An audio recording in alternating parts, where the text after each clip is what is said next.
Well, all my life, not all my life, but near the last parts, people were telling me Rick, you ought to write a book. And I thought, what about my life is worthy of being on a book, They seemed to think I had an interesting life, and I guess as I look back, I did have somewhat of an interesting life in the event that it was up and down kind of life. I was the bottom's worst, and I was, sitting on top of a cloud. So I thought maybe it is interesting, and it'd be good for my great grandkids and people like that never even knew me that are related. So I guess and then I had a friend that is a publisher and an author, and he asked me to come over. He was a real good customer at our restaurant, and him and his wife, and I came over, and he says, Rick, he finally put the nail in the coffin and says, you need to write a book, about an autobiography. So I said, okay, well, let's give it a shot. And so that's kind of where we're at now. Well, I always knew I wanted to be a singer from very young. I sang, I was like just very young in church, in the Italian American Christian church with my family's church. And I sang Oh Holy Night, and I was probably 7, I don't know, can't remember that far back.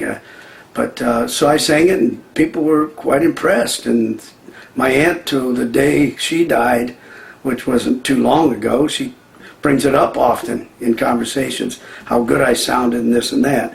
But I knew I wanted to be a singer. I loved it. I felt I could do it. And so I started out very young with doo-wop groups and singing, harmonizing, and singing in various, front door of people's houses at Christmas time. I think I was in a good spot, though, to be able to initialize all this and take this journey into singing, because I thought about it nightly, daytime, everything, But it was a good place for the doo-wop kind of thing. It was pretty music town, which eventually evolved into Motown, and so it basically, a lot of people thought it was the music capital of the world at certain periods. But so I was with guys, we'd sing, we'd have fun, I loved it, which in turn became a negative as far as learning things in school, because I didn't feel, my mind was never on school, I didn't care where Guam was, I didn't care what the pi r square of anything was, and so, because it was always music to me, so, and I was stubborn and hyper, and so anyway, I ended up not being real smart, but being a decent entertainer. I got into the restaurant. It was kind of in an interesting way, restaurant business. I always sang. That's all I did. I raised my family singing in Detroit with bands, good-sized bands. Did a lot of nice stuff. And then when I got to Alabama, I just did a piano, taught myself enough chording on the piano to back my voice. And but I got into an interesting way. I started thinking, I'm pushing 40.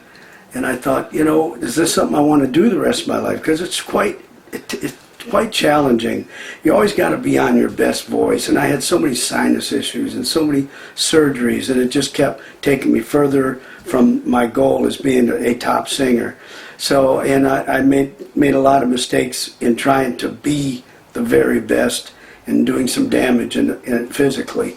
But then I started thinking, well, the next thing I might be good at is, how about a nice pizza place? My name kind of lends to it, Gambino's Pizza. So that was my goal. And then as we go on with the venture, and I'm playing piano at the Barron's Restaurant and Motel, I started thinking about Gambino's Pizza. And there was a little restaurant called Parker House Motel. And they were closed. They went out of business. And they were going to open with this guy. He beat me to the place to open his business. Ironically enough, it turns out to be, I wanted Gambino's Pizza. It turned out to be Bambino's Pizza when he opened it. And he was serving Italian food, lasagna in the foil packages that came from the freezer. And I knew that he was not going to make it. Quality was the farthest thing from his mind. And I happened to be talking to him, went in one day to check him out, and he said to me, he says, well, I'd like to see if you want to get involved, get half owner or something like that. And I thought, that's like being half owner of a turd. Well, I got over there and got hired to play piano at the Barron's restaurant. And did real well in that little lounge they had, and I start thinking, well, the pizza thing didn't work out as far as that location, so I thought the dining room here at the Barons and the restaurant part of the business was not doing well. And it was just by two investors, car dealer and insurance man. And so I was able to negotiate a thing where they would finance me and I would take over the restaurant. And so it became Gambino's restaurant from there on, and that's, the story speaks for itself.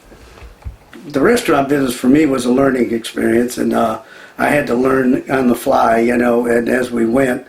And so I remember times where, we would goof up some food or this and that. I didn't have the right people in place, and I'd have to run out to the parking lot to catch them. That's because they were, they apologized. Please come back, give me another shot. I'll get this right next time. But anyway, so it's funny as I look back, but it was really stressful during that time. Well, I think this book can be a real learning experience for people on my mistakes and my ups and downs. And because if I'd have just taken my first hit, like that kind of hit, and just quit, I wouldn't be where I'm at today. So I think that's part of the learning experience also, is you can get back up and you can learn from what you did wrong previously, So I just think this book might be help to some people, that they should, like we named, never give up. So I hope you enjoy the book. It's fun, it's true, and it has a lot of pictures. And if you don't enjoy the book, I can make you an offer you can't refuse.